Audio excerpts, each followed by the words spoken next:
Hello, I'm Stephen Cole in London, and these are the headlines on Al Jazeera. A New York Times journalist taken hostage in Afghanistan has been rescued by British Special Forces.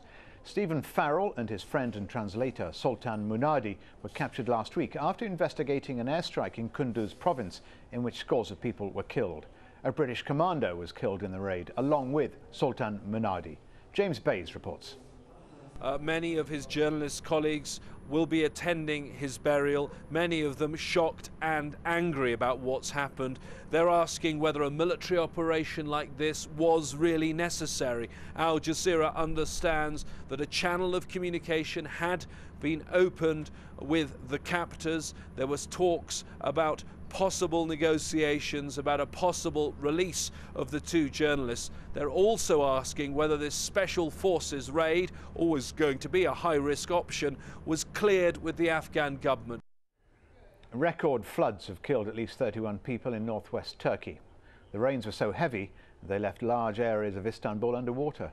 Desperate motorists caught in the flash floods clambered up trees to try and save themselves. Officials blamed a combination of global warming and the residents themselves for building on the riverbeds. The chief of the United Nations nuclear watchdog, Mohammed al-Baradei, has downplayed concerns over Iran's nuclear program. The IAEA is meeting in Vienna, where the United States has alleged Tehran now has enough nuclear material to make an atomic bomb, but Iran insists its nuclear program is for peaceful purposes. An Israeli human rights group has released a report saying the majority of people killed in the Gaza war were civilians. B'Tselem claims that out of almost 1,400 Palestinians killed in the 22-day offensive, 773 were civilians and 60 of them were children under the age of 6.